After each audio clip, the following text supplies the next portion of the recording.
Welcome, everybody, to this March Madness special on the Grueling Truth Sports Network.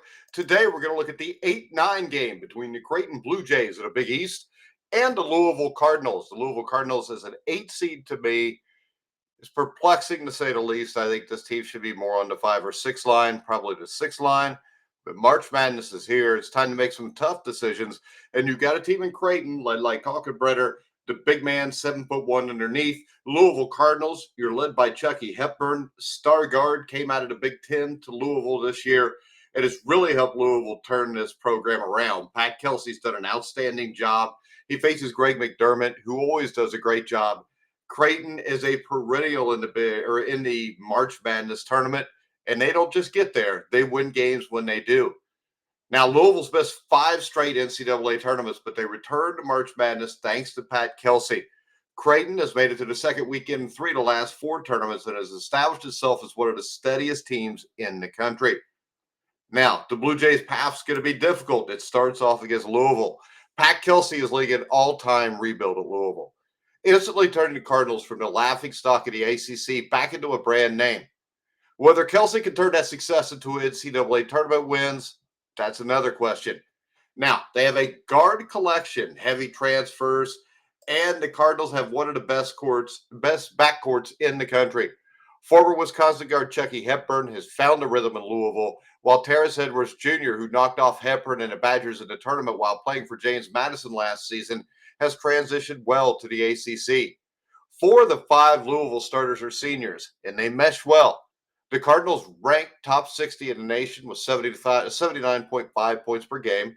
They rebound well despite deploying a guard-heavy, smaller lineup. Now, what could hurt Louisville in the tournament is a lack of capable shooters outside of Rain Smith, who shoots 38.5%, and Hepburn, who shoots 36%. Without any reliable shooters from three-point range beyond that duo, the Cardinals could find themselves trading 2s for another team's 3s if their opponent gets hot. Now, Louisville's perimeter defense is strong, with opponents shooting just 33.8% from long range. But the Cardinals have notably been playing in an exceptionally weak ACC this season. Now, whether these positive trends are sustainable against more battle-tested teams is going to be worth considering here. Now, Louisville's favored by 2.5 points against Creighton. If Creighton recovered well very early after stumbling following Pop Isaac's loss and season-ending injury early this season, but the Blue Devils face depth questions entering this NCAA tournament. Ryan Kalkenbrenner is effectively the perennial Big East Defensive Player of the Year at this point, and deservedly so. And there are a few big men in America that can hang with him. Stephen Ashworth, meanwhile, is a strong three-point shooter and contributor. After that duo, though, finding offense can be a struggle for the Blue Jays. Arizona State transfer Jemiah Neal has adjusted well, but still struggles from beyond the arc. And Creighton's remaining 2 starters are nowhere near as experienced or polished.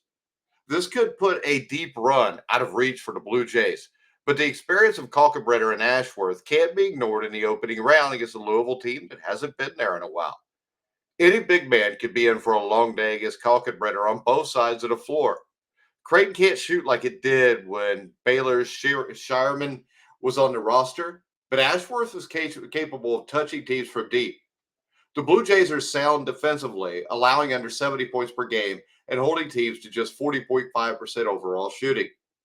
Some of that might be the result of a weak group of teams at the bottom of the Big East, but Creighton still held the conference other 4 contenders, St. John's, Marquette, UConn, and Xavier, to under 72 points a game. The ceiling seems to be capped for Creighton in this tournament, but the right first-round matchup would make it no surprise to see Greg McDermott's squad advance. Now, while 8-9 matchups can be considered toss-ups, the higher seed may have the advantage in this one. Most analysts, including myself, had Louisville as a 5 or a 6. So the Cardinals' interest as a number 8 seed is a bit of a surprise. Now, Louisville played in the ACC title game in Pat Kelsey's first year, and they offer a tough opponent entering this tournament. On the flip side, Creighton's experience will certainly help the Blue Jays, but this has not been their best season as they've had to recover from losing Pop Isaacs for the year. However, Coach Greg McDermott has been in this situation before, and his experience as a coach should help against Kelsey, the rising star who has coached Winthrop and Charleston to the NCAA tournament. In the end here, though, I believe Louisville giving to 2.5 points is the pick. I think Chucky Hebert and Terrence Edwards Jr. offer a tough duo to defend. And Louisville has been more efficient and I think more consistent than Creighton on both offense and defense. Now, Louisville suffered a lot of injuries early in the season that could have really wrecked this team. After their Bahamas tournament, where they wiped out IU, they did really well. Those injuries kind of caught up to them. They didn't play well for a couple weeks, but Kelsey got this team back on track. Was that just because they're in a weak ACC, or is that because this is a good team? I think this is a good team with an excellent coach. I think Creighton is a good team with an excellent coach. I just think that I'm going to err on the side with Chucky Hepburn. I think guard play wins in March. I look for the Louisville Cardinals to pull this out 75-70. I bet Louisville minus 2.5. And if you want to check out the best sports book for betting on this game, go to BetMGM. You can click on the link in the description down below if you're watching on YouTube.